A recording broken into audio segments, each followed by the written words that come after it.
Non veg சமையல் சொந்தங்களுக்கு வணக்கம். இன்றைக்கி முட்டையையும் பொரியும் வச்சு ஒரு சூப்பரான ஸ்நாக்ஸு ரொம்ப சிம்பிளாக செய்ய போகிறோம்.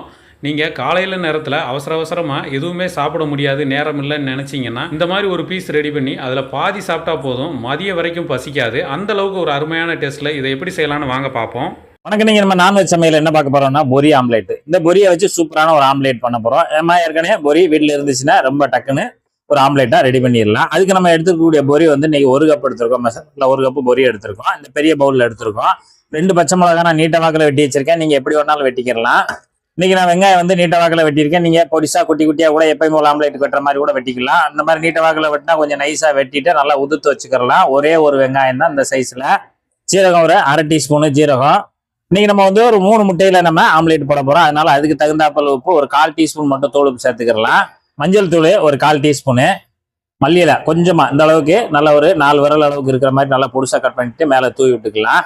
இப்போ இதோட சேர்த்து ஒரு 1/4 டீஸ்பூனு பிரியாணி மசாலா இல்லைன்னா கரம் மசாலா, கறி மசாலா எதுவாக இருந்தாலும் பரவாயில்ல. நீங்க ஒரு 1/4 டீஸ்பூன் மட்டும் சேர்த்துக்கங்க. இந்த டேஸ்ட்டுக்கு வந்து செம்மையா இருக்கும் இந்த முட்டை ஆம்லேட்டுக்கு.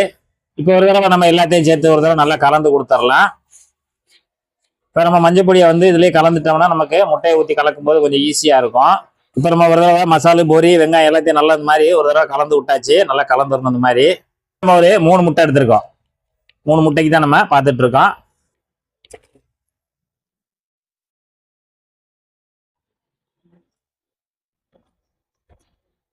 இப்போ நம்ம ஒரு விஸ்க் போட்டு நல்லா கலந்துக்கிறலாம். முட்டை, பொரி, வெங்காயத்தெல்லாம் நல்லா கலந்து விட்டுருங்க.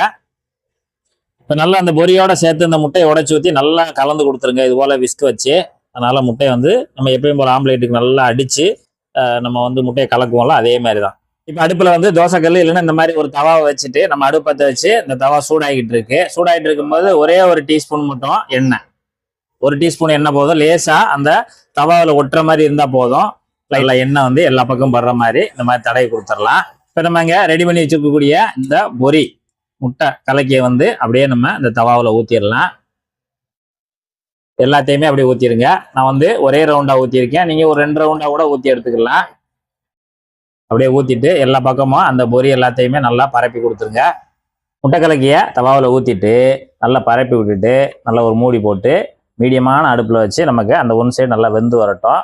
அடுப்பு வந்து மீடியத்திலே இருக்கட்டும்.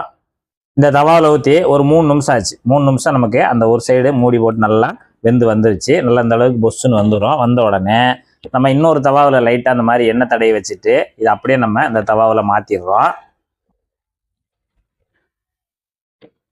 இப்போ வந்து பெரிய சைஸாக இருக்கிறனால புரட்டும் போது பிஞ்சு போயிடும். அதுக்காக நம்ம வந்து இன்னொரு தவாவை வச்சு நம்ம புரட்டியிருக்கோம். ஒரு தட்டு இருந்தால் கூட நீங்கள் தட்டை வச்சு கூட நம்ம புரட்டிக்கலாம்.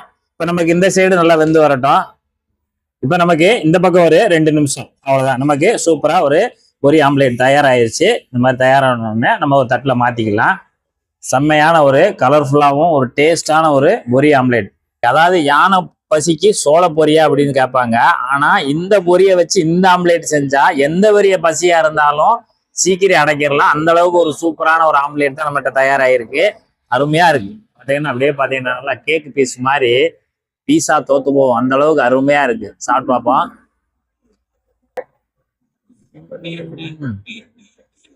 இதே போல ஒரு சிம்பிளான முறையில நீங்களும் ஒரு பொரியை வச்சு ஒரு அருமையான ஒரு ஆம்லேட் செய்து சாப்பிட்டு பார்த்துட்டு எப்படி வந்தன்றத கமெண்ட்ல சொல்லுங்க. நன்றி, வணக்கம்.